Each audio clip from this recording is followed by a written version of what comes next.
game. The game was ugly. This was so bad. On your end, on my end, it was great.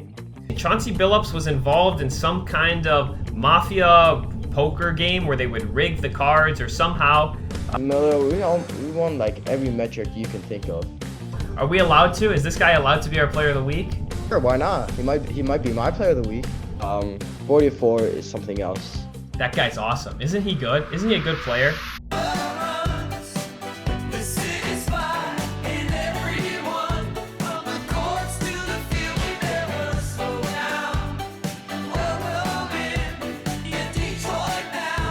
Welcome back to Your Detroit Now. I am your host, Musa. This is my co-host, Emilio. What up? What up, Musa?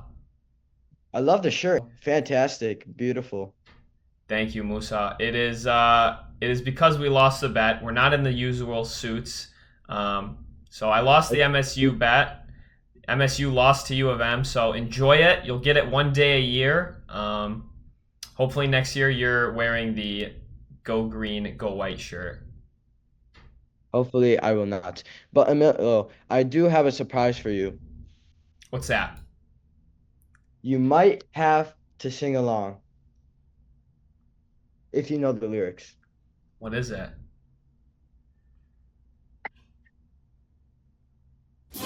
The Michigan fight song. Oh, okay. Get it off the screen.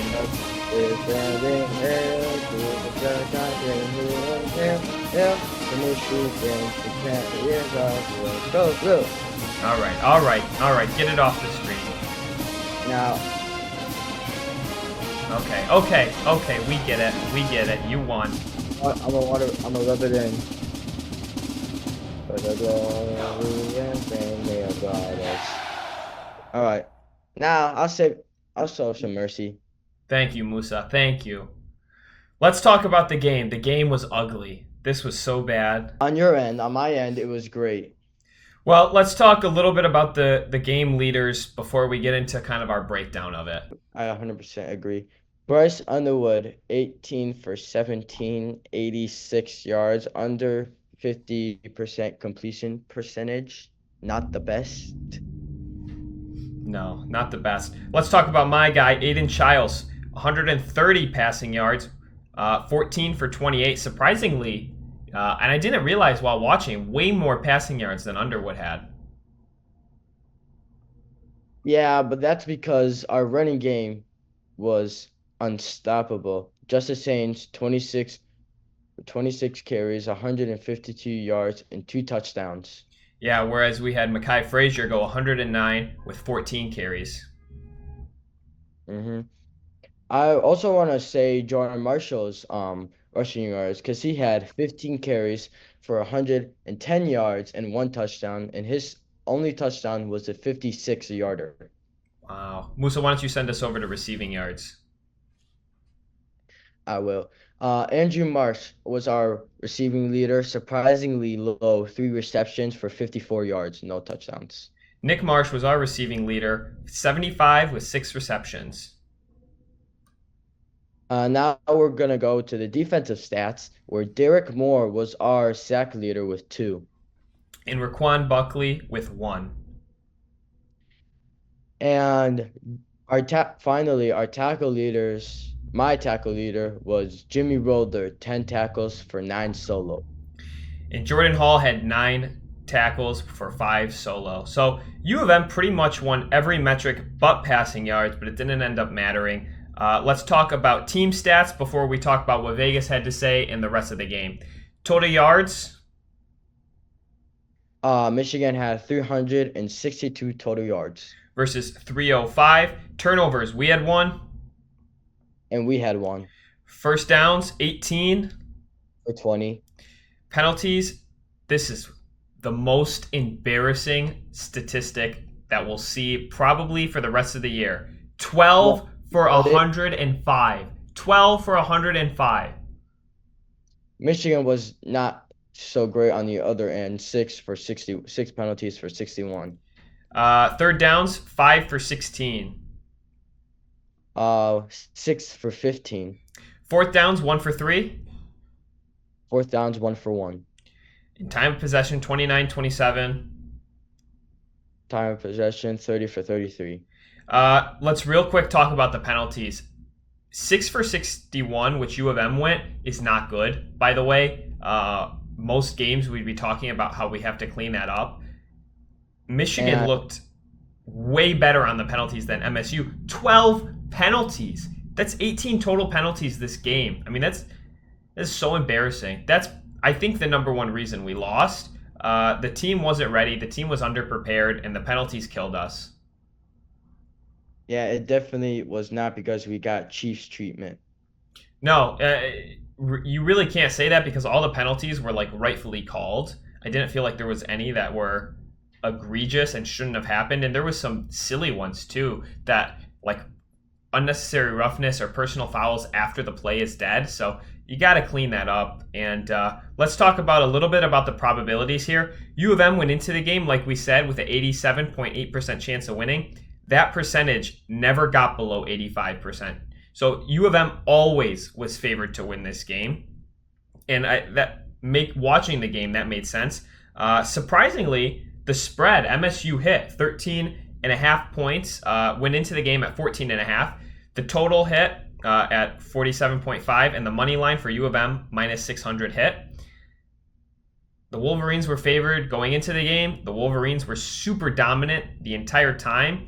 I feel as if the score doesn't represent how bad the game truly was for the Spartans. Would you agree with that? 100% agree.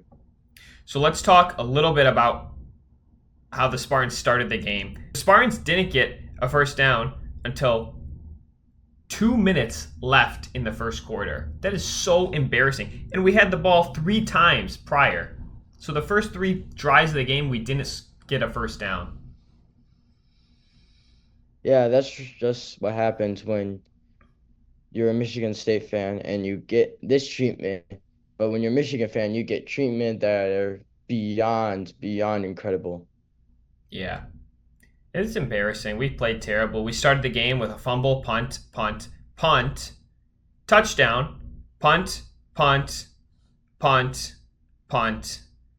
And we get into the point where the game is lost. We get into garbage time where after this we're down 3 scores. So it's embarrassing the whole time. And that's why I'm wearing the shirt, Musa.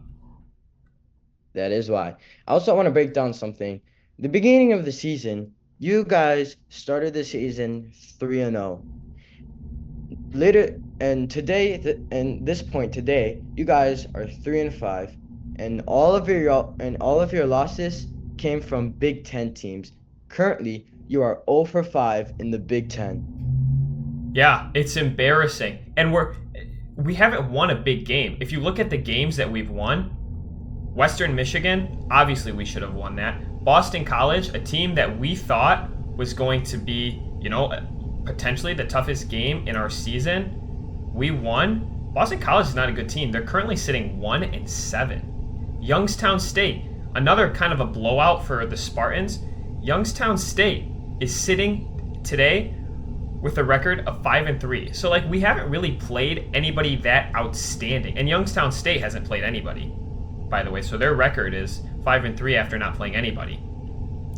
We're favored to lose the rest of the games that we have on the schedule. So this is a disaster of a season. I'm just happy it's not the Wolverines, and I'm just happy that we are still in the top 25. Yeah, you are still in the top 25. Emilio, how about we go to my player of the week? And no, my player of the week is not Justice Haynes. My player of the week is not Jordan Marshall. There are honorable mentions, but my player of the week is none other than linebacker Jimmy Rolder. Let's go, Jimmy. Yeah. Why is he your player of the week? Even the commentator said he's the MVP of the game. He had 2 pass breakups that were key pass breakups. One was a 2-point conversion. One was a 4th down stop. He had 1 sack. He had a fumble recovery, and he's the one who stopped that QB sneak on Aiden Child's QB sneak. He's the one who stopped it. Yeah, there was a couple times where it felt like the defensive line was and the linebackers and all of the U of M defense was so outstanding at preventing the short yardage gain, which is the hardest to defend. And this might have been the hardest week for me to choose my player of the week. There were so many players that had great stats and great games, but I chose Jimmy Roller, and he played outstanding. Yeah, he really did. Let's talk a little bit about the coaching situation with MSU. It's getting very, very loud here. It sounds like Jonathan Smith is going to lose his job. It sounds like there's a new coaching spot available. Nothing's official yet. I feel they're going to give him till the end of the season, which they should, before they make any kind of decision. But Musa, we got to start thinking about who we're going to have next year. If we have the same guy, does it look the same as it is now? If we go with a new guy, does it look like we're going in a different direction? Are things starting to trend upwards? So these are the kind of things we have to start thinking about. And I'm not going to say I would be surprised if we move on from Jonathan Smith. Your biggest game in the last 2 years was last night, and you lost by 11. So not calling for his job, but we talked last week about potential replacements, so I'll just say, what do you have to think about that, Musa? Yeah, I think Jonathan Smith was not really smart when he was calling his hurry-ups, and I think they were really good calls, and I think he should be fired right away. Oh, you're calling for his job? Mm-hmm. All right, well, I'm not going to do that just yet, but man, it's getting loud down here in East Lansing. So before we move on to another part of the show, Musa, anything else you want to talk about for this big game? Yeah, let's go against next week. Let's talk about next week games. Michigan versus Purdue next week. Should be an easy win for the Wolverines. Wolverines go into the game with a 93.8% chance of winning. Let's move it over to the Spartans next game. Next week, the Spartans play Minnesota.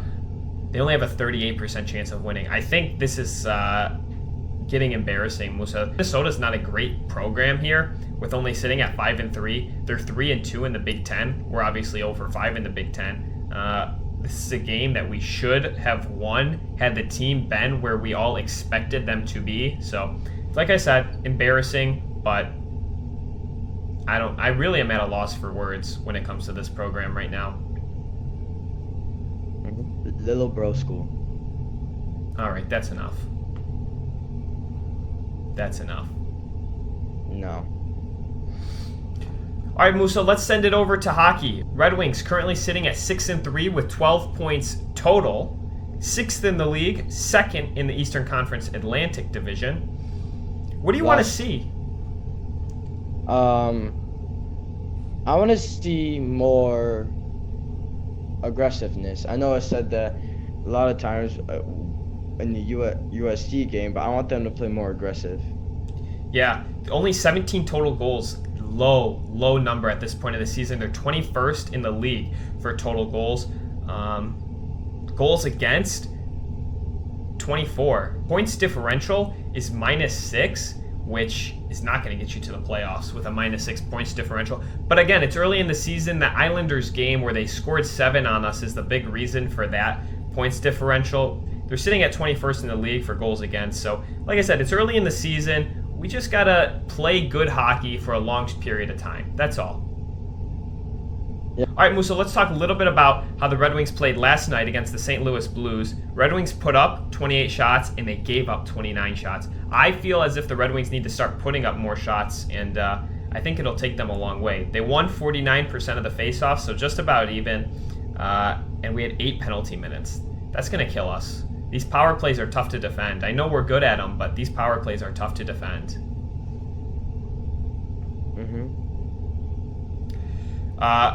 Like I said, exciting game for the Red Wings last night. They came off a 2-game losing streak, which is no good, but they're coming around. They're winning hard games, and we play St. Louis again this week, Tuesday. Anything specific you'd want to see out of this game? Like I said, more aggressiveness. Yeah, like I said, it's early in the season. Thanksgiving is a big check mark for the Red Wings in the hockey season to see where everybody stands. It's a little bit early, but it's a long season. So Thanksgiving is when Musa and I will have a much better idea of where this team stands and what's going on, but playoffs right now should be our main goal. Would you agree? Yeah. Well, producer Chris is now sending us to our first talk about the NBA and the Detroit Pistons. Pistons basketball season is here. Are you excited? I'm excited. Man, I can't think of a better time. Football season's probably number one. Baseball season is up there. But man, something about when basketball and hockey and college basketball is starting, when you're in October, I mean, you got every sport imaginable. Isn't that awesome? Yeah. So, exciting time. Let's talk about how the Pistons are doing, Musa.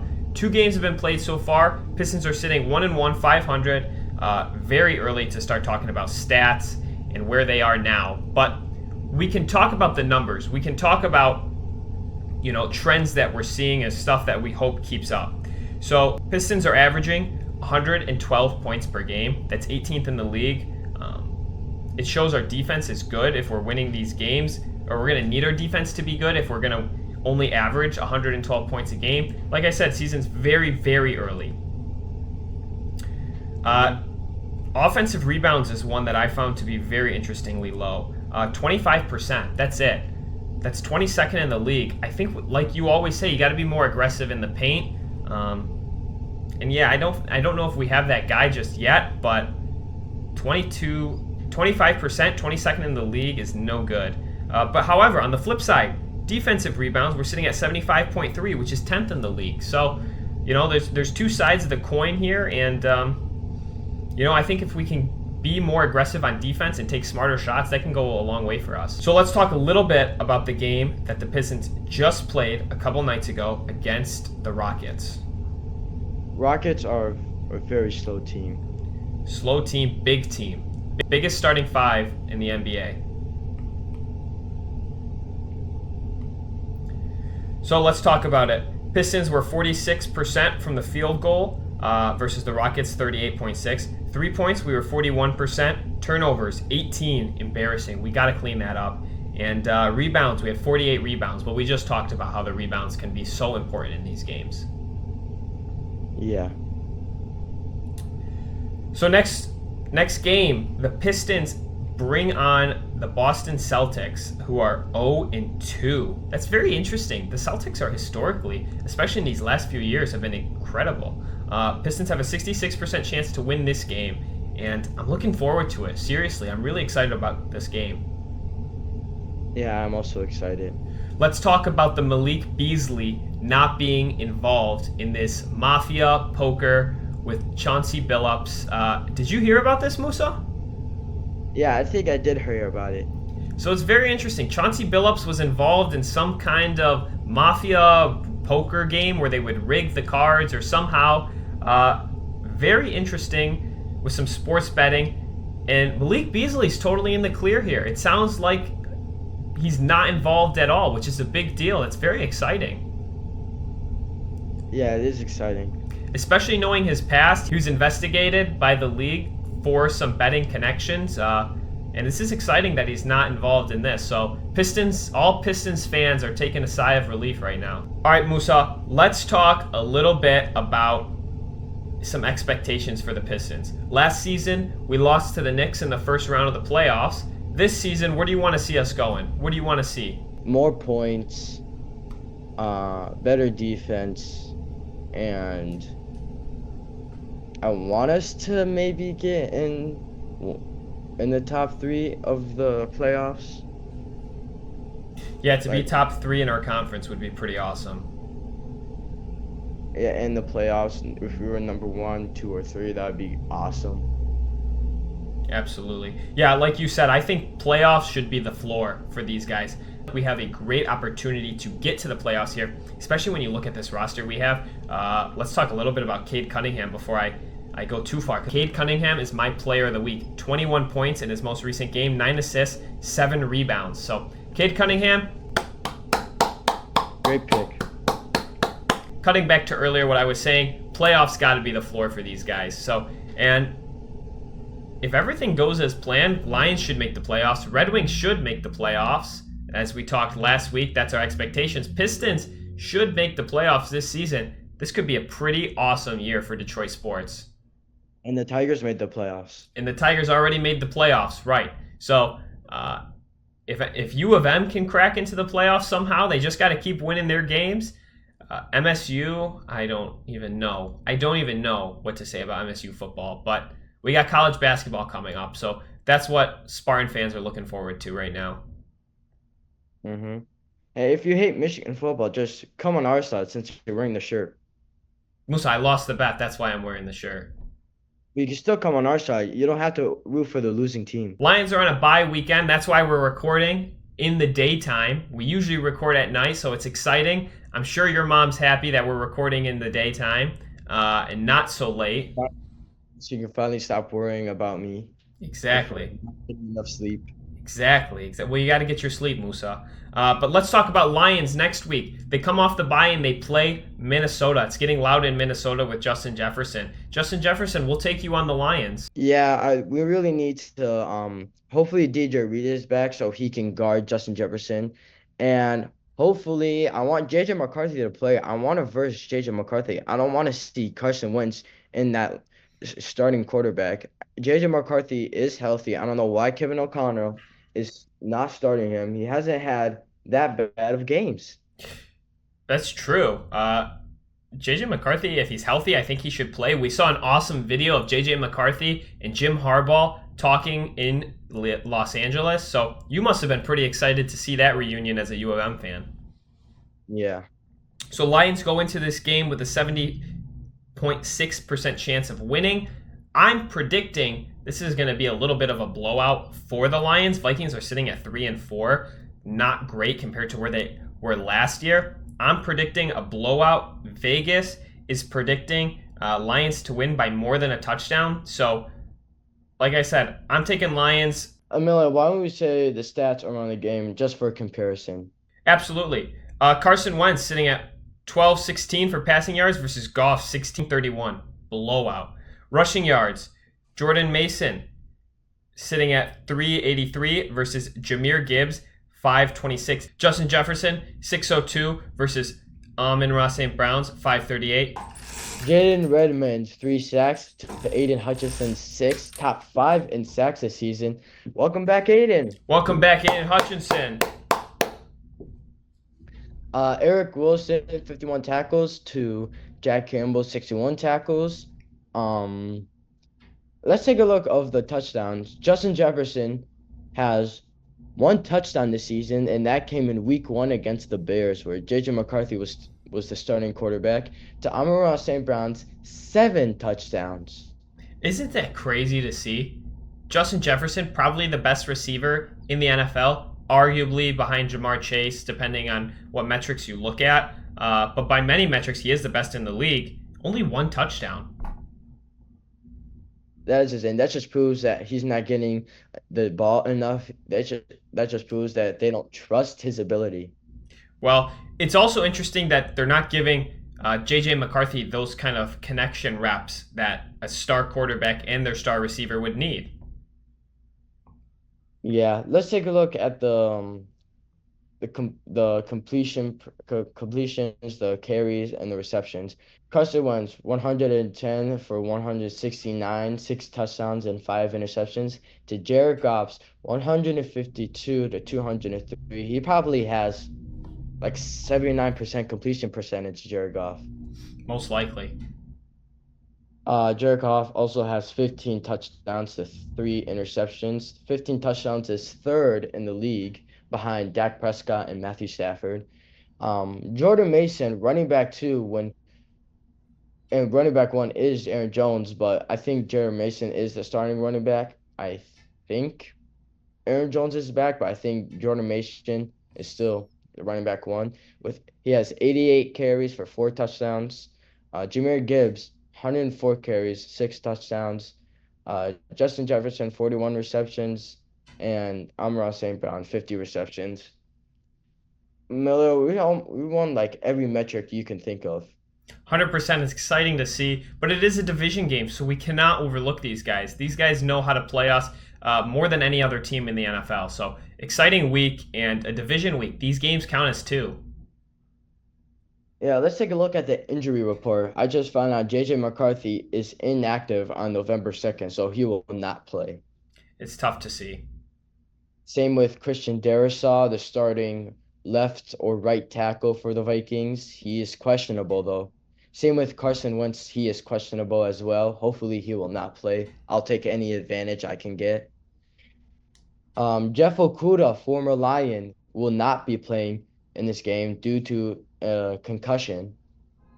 And Josh Oliver, backup tight end, is questionable with a foot injury. Oh, Christian Darrisaw, J.J. McCarthy, and Carson Wentz injuries. Christian Darrisaw has a knee injury. He's questionable. J.J. McCarthy has an ankle injury. He is inactive. And Carson Wentz has a shoulder injury. He is questionable. Let's take a look at the Lions injury report. Zach Cunningham, backup linebacker, will not be playing this game. He's on IR with a hamstring injury. He'll return November 27th. That's after Thanksgiving. Sion Vaki is questionable with a groin injury. And here's the ones I'm really nervous about. Avante Maddox, fourth string cornerback, is questionable with a hamstring injury. Kirby Joseph, starting safety, is questionable for this game. And Terrion Arnold is questionable for this game as well. Kirby Joseph has a knee injury, and Terrion Arnold has a shoulder injury. The last three I described is probably the worst ones because cornerback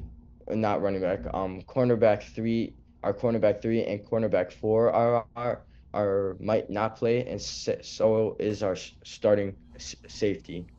Yeah, so just real quick, your prediction going into the game. Final score of this game, I will say 31-17.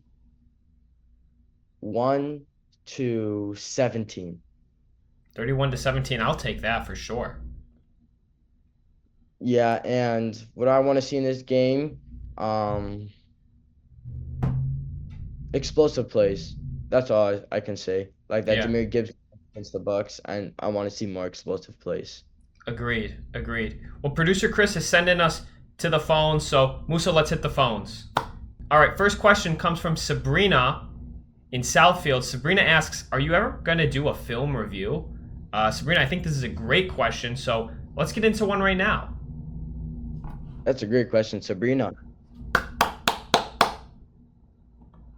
All right, this is a film review from a game we pulled just out of random here. This is a Country Day versus Cranbrook film review, and I think this play is best looked if we look at this player right here. This is player number 44. So let's look at 44 here. We see. Let's run it here. Make the kid nervous. All right, so let's look at this. Oh my God. Gets the ball. 44 is on the line here. We see a late substitution by number 18.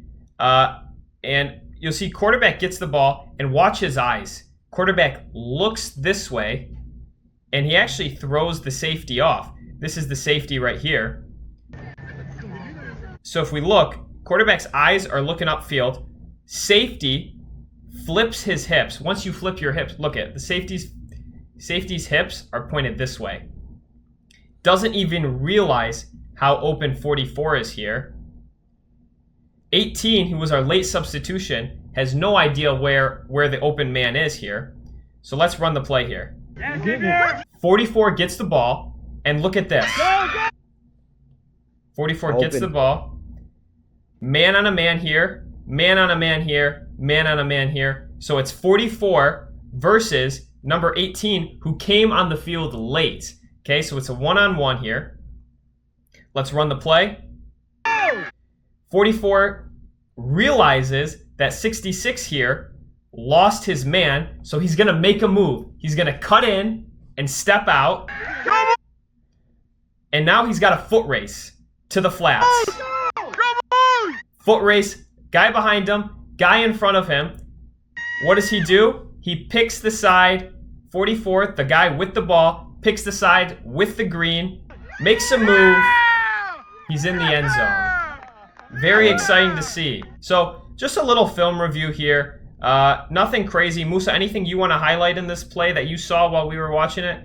For the first time here, actually. 44 is something else. That guy's awesome. Isn't he good? Isn't he a good player? Yeah, he is great. I mean, this is so textbook. Watch how the quarterback looks the safety off. 44 catches the ball, and it's a foot race. Burns the first guy. The guy behind him never has a chance. It's a foot race. He sees that 18 is trying to set the edge, but you can't set the edge on 44. What does he do? Makes a move, finds the end zone. Isn't that awesome, Musa? That is awesome. He reminds me of Randy Moss. Randy Moss, Calvin Johnson. I mean, look. I mean, one of the best open field runners you'll ever see here. Look at that. Boom. Impressive. So, congratulations, 44, whoever you are. You played a great game, and hopefully we can get some more film on you in the future. Yeah, 44, wherever you are, you are a great player. Hey, I heard some deep dive information. His teammates call him Massa. Ah, Masa. I wonder who this kid could be. That's pretty good investigative journalism there, Musa. So congratulations, 44, whoever you are. He was almost my player of the week. I saw this guy, and I was like, this guy's got to be player of the week. But why didn't you shout him out? Why didn't you say he was the player of the week? Are we allowed to? Is this guy allowed to be our player of the week? Sure, why not? He might be my player of the week. He might be. Well, he's an honorable mention. 44 is an honorable mention. Whoever you are, Masa. Whoever Masa is.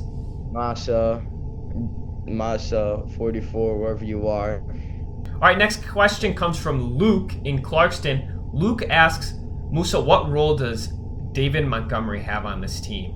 We see Jahmyr Gibbs get the ball more and more and more, and it feels like Jahmyr Gibbs is the one with all the fans' confidence, and it feels like coaching staff is giving him all the reps. So what role do you think David Montgomery has on this team right now? I think he's a third down running back, fourth down running back, power back.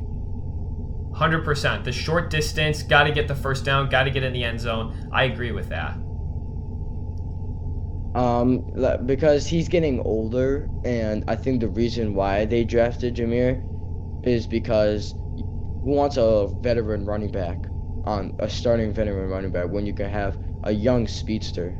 Agreed. Do you think Jahmyr Gibbs is probably the best running back in the league right now, or potentially the one with the most potential? I see him and Bijan as those two guys. I was about to say him and Bijan are definitely up there. Derrick Henry is not even. Oh wait, Jonathan Taylor. Wait a minute. Jonathan Taylor's playing outstanding, but like I said, I think this is I'm talking future of the league. I think right now it's Gibbs, Bijan, and I actually would include Jonathan Taylor in that conversation. You're probably right. It's definitely not Saquon. I haven't seen him do anything this season. It's not Derrick Henry. He keeps fumbling. I think it is Jahmyr, Bijan, or Jonathan. And right now, I'll tell you what, I'd rather have Jahmyr Gibbs over all of those guys. Mm-hmm. Oh, that's being biased. Of course, but I think he fits into the program well, and yeah, I think that's a great question, though. Yeah. Great question. Thank you so much for watching. Please come watch our next video. Subscribe. Go Blue. And this is Yo Detroit Now.